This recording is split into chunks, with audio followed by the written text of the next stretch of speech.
প্রথমেই জানিয়ে দিব, গোপন আস্থানা থেকে অবশেষে যৌথ বাহিনীর অভিযানে সেনাবাহিনী হাতে আটক খুনি ফয়সাল। দীর্ঘদিন আত্মগোপনে থাকা এই নামটি নিয়ে যে রহস্য ঘনীভূত হচ্ছিল, অবশেষে তার অবসান। এরপর জানাবো সেনাপ্রধানের নীরব কিন্তু গভীর প্রস্তুতি, নির্বাচন নিয়ে নেওয়া এমন এক সিদ্ধান্ত যার অভিঘাতে কেঁপে উঠেছে পুরো রাজনৈতিক অঙ্গন। চরম হতাশায় বিএনপি, ক্ষমতার সমীকরণে হঠাৎ করেই সামনে জামায়াত। এরপর থাকছে হাদি হত্যার নির্দেশদাতা হিসেবে ফেঁসে যাচ্ছে বিএনপির বিতর্কিত নেতা মির্জা আব্বাস।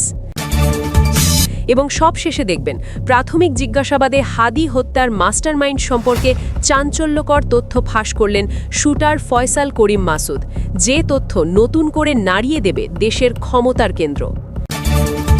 এতক্ষণ শুনছিলেন সংবাদ শিরোনাম, এখন থাকছে বিস্তারিত। ঢাকার রাজনৈতিক অঙ্গন, একটিমাত্র হত্যাকাণ্ড আর তারপর থেকেই যেন একের পর এক বিস্ফোরণ। ওসমান হাদি হত্যার পর যেই নামটি ছায়ার মতো ঘুরে বেড়াচ্ছিল, সেই নামই ফয়সাল করিম মাসুদ। অবশেষে যখন তার গ্রেফতারের খবর ভেসে আসে, তখন প্রশ্ন একটাই, এতদিন পর কেন, আর এত নীরবে কিভাবে? কর্তৃপক্ষ জানিয়ে দেয়, থামুন, এটা কোনো মামুলি গ্রেফতার নয়, এটি ছিল সেনাবাহিনীর নেতৃত্বে চালানো একেবারে বইয়ের পাতার মতো নিখুঁত, উচ্চ ঝুঁকির, কৌশলে ভরপুর যৌথ অভিযান। আইন এখনও কাউকে চূড়ান্ত অপরাধী বলেনি ঠিকই, কিন্তু অভিযানের ধরনই বলে দিচ্ছে বিষয়টা মোটেও সাধারণ নয়। নিরাপত্তা সূত্র বলছে, হত্যাকাণ্ডের পরপরই ফয়সাল করিম মাসুদ যেন হাওয়ায় মিলিয়ে যান। এক জায়গায় থাকেননি, প্রতিনিয়ত বদলেছেন অবস্থান। মোবাইল ব্যবহার প্রায় নেই বললেই চলে, চলাফেরা ছদ্মবেশে, পরিচিতদের সঙ্গেও যোগাযোগ সচেতনভাবে এড়িয়ে চলা। ফলাফল, তাকে ধরতে একাধিক সংস্থাকে মাসের পর মাস ধরে নজরদারিতে থাকতে হয়েছে। গোয়েন্দা বিশ্লেষণে উঠে আসে এক চাঞ্চল্যকর ধারণা, ফয়সাল রাজধানীর বাইরে অর্ধ শহর এলাকায় আত্মগোপনে, কিন্তু সেখানেই সরাসরি অভিযান মানেই ছিল রক্তপাতের ঝুঁকি। আর এখানেই আসে টার্নিং পয়েন্ট।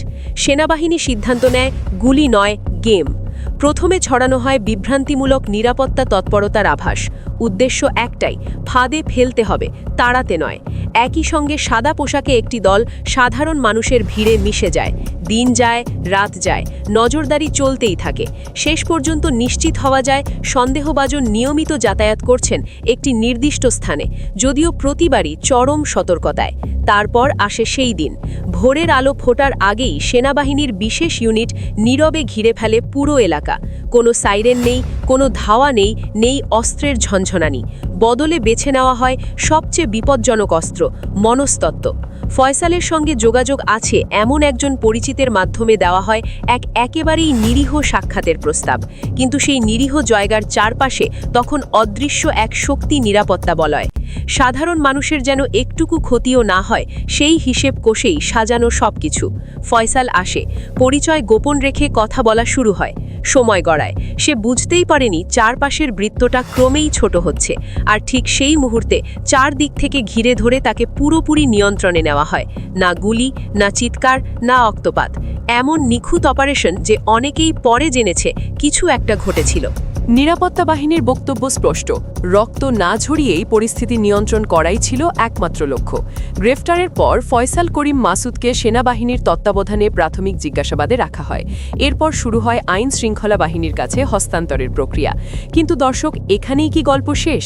না, এখান থেকেই শুরু হয় আসল ঝড়। হঠাৎ সামনে আসে আরেকটি সূত্র।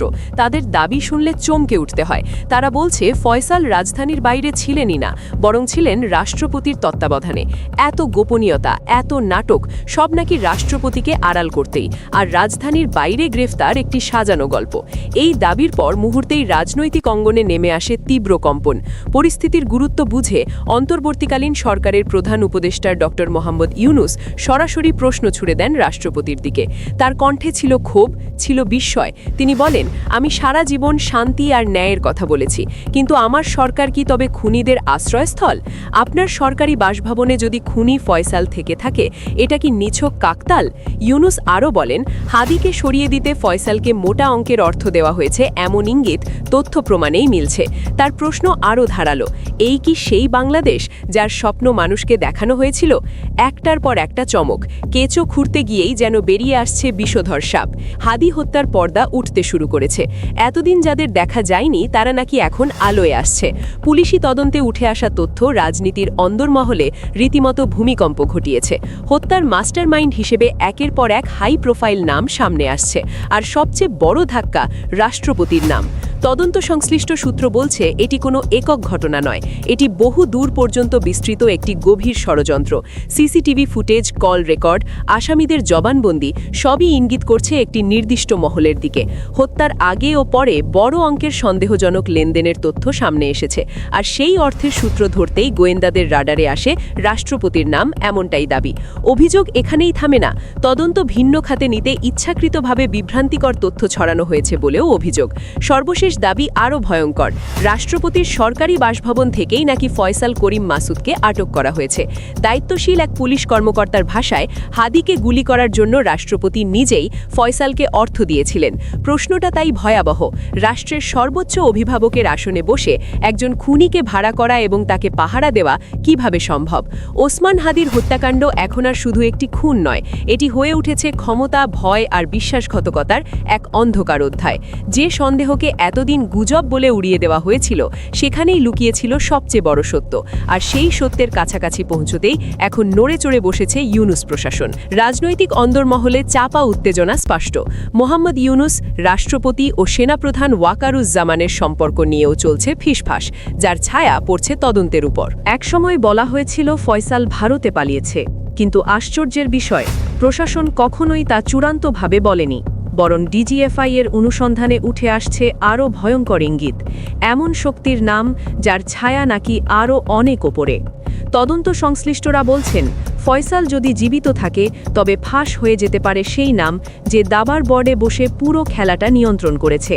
সেই মাস্টারমাইন্ড সামনে এলে কেঁপে উঠবে বহু সপ্তভিত। সবচেয়ে বড় প্রশ্ন, ওসমান হাদির সঙ্গে রাষ্ট্রপতি ও সেনাপ্রধানের সম্পর্কই বা কী ছিল? হাদি এমন কি জানতেন যার জন্য তাকে সরিয়ে দেওয়াই একমাত্র সমাধান হয়ে দাঁড়ায়? জনগণের ট্যাক্সের টাকায় চালিত রাষ্ট্রযন্ত্র যদি খুনিদের ঢাল হয়ে দাঁড়ায়, তবে সেই পদের বৈধতা নিয়ে প্রশ্ন উঠবেই।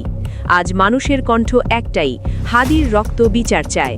প্রিয় দর্শক, আপনারাও যদি ওসমান হাদি হত্যার মূল হোতাদের বিচারের দাবি জানাতে চান, কমেন্টে লিখুন হাদি হত্যার বিচার চাই। এদিকে মনোনয়ন না পেয়ে যেন এক প্রকার বিএনপির শত্রুতে পরিণত হয়েছেন বিএনপি থেকে সদ্য বহিষ্কৃত রুমিন ফারহানা। বিএনপিকে উদ্দেশ্য করে ভিন্ন ভিন্ন সময়ে দিচ্ছেন ভিন্ন ভিন্ন বক্তব্য, জানিয়ে রীতিমতো সমালোচনার ঝড় বয়ে যাচ্ছে সামাজিক মাধ্যমে। এবার তারেক রহমানের রাজনৈতিক ক্যারিয়ার এবং তার বিদেশে দীর্ঘদিন বসবাস নিয়ে প্রশ্ন তুলেছেন এই নেত্রী।